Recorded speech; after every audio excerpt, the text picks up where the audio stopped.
Поздрав од убавото и сончево Лазарополе. Ова е главната локација која што ќе ја погледнеме на сите филмски сцени кои што се снимаат во филмот, како што ти самиот кажа во најавата, Кајмак и мет, на познатиот турски режисер Онур Тан. Она што е интересно е тоа дека станува збор за режисер кој што нашата публика го слушна како режисер кој што се потпиша на три сезони од серијата Долина на волците, која што исто така кај нас беше многу популарна, популарна во Турција, меѓутоа кога ќе го прашате за неа, едноставно ќе ви каже дека тоа е начин како да заработи за живот, а филмот е всушност неговата пасија.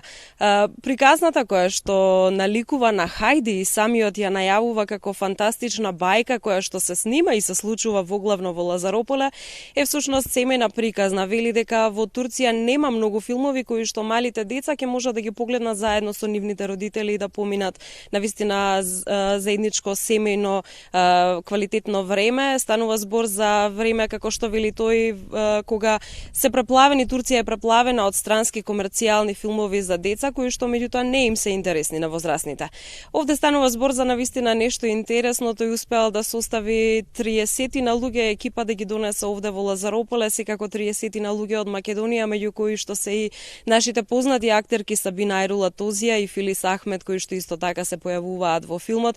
Има огромна поддршка и од сектор филм македонска компанија која што всушност му ги препорачала локациите за снимање, 2 недели снимање во Лазарополе, 2 дена во Охрид и 1 ден снимање во секако во Скопје. Она што е интересно е тоа дека освен турските актери, двете познати македонски актерки се појавуваат и 2 деца.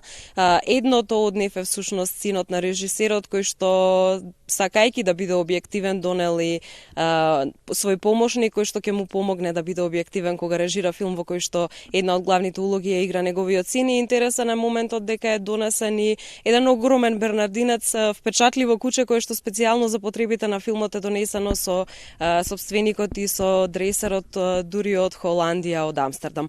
Она што секако е впечатливо исто тоа дека филмот секако најавува дека ќе биде интересен и за возрастните и за децата. Се надеваа дека постпродукцијата ќе заврши во рамки на планираните 2 месеци, за потоа да има можност публиката да го погледне. Најавуваа дека ќе имаме можност да го погледнеме секако и ние во Македонија, меѓутоа вела дека ќе бидат внимателни каде ќе го пласираат и како филмот, бидејќи сакаат да допре до вистинската публика.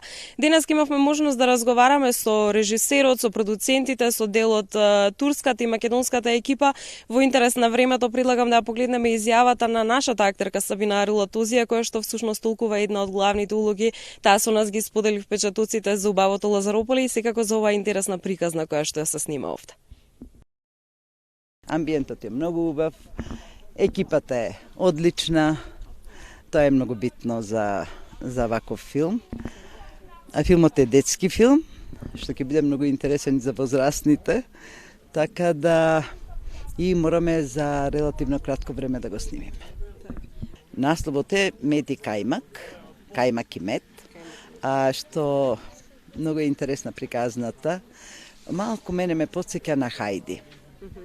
Кој да го прочита така има асоцијации некој. Меѓутоа, мажот произведува мет, жената произведува кајмак. И се непријатели. Тие се некогаш многу се сакале. Меѓутоа, дошле околности, војни, такви работи, така да станале непријатели. Меѓутоа, како што се случува во приказните, нивните деца се залюбуваат во еден во друг. И не би сакала повеќе да зборувам, бидејќи и се раѓа внуката доаѓа и така внуката ги зближува двајцата. Токму така од изјавата на Сабина Айрула Тозија дознаваме нешто повеќе за филмот. Станува збор за мало девојче чии што родители откако ќе починат, нејзината тетка ја носи овде во Лазарополе за да живее со нејзините баба и дедо, кои што порано многу се сакале, меѓутоа се скарани и се навистина големи непријатели. Тоа можевме да го забележиме и денеска на филмскиот сет. Кучето е всушност на дедото на малото девојче, кое што навистина и станува најдобар другар. Интересната семејна приказна овде во Лазарополе почнала да се снима снима на 16 месецов, а се надеваа дека ќе завршат до крајот на месецот, така што споменав дека уште 2 месеци после тоа следува постпродукција и се надеваа дека веќе ако не до крајот на оваа година, следната година филмот да биде пласиран. Меѓутоа ќе споменам уште еднаш ова интересна бајковита приказна која што наликува на Хајди и режисерот и продуцентката велат дека ќе внимаваат каде ќе ја пласираат бидејќи сакаат да допре до вистинската публика во време кога постојат филмови за повозрасна публика или филмови за деца кои што при тоа не се интересни на повозрасната публика, туку едноставно ќе целат кон тоа оваа семејна драма да допре до семејствата кои што ќе сакаат да ја погледнат. Уште еднаш ќе споменам филмот со наслов Мет и кајмак или Кајмак и мет, се снима во Лазарополе, Скопје и Охрид.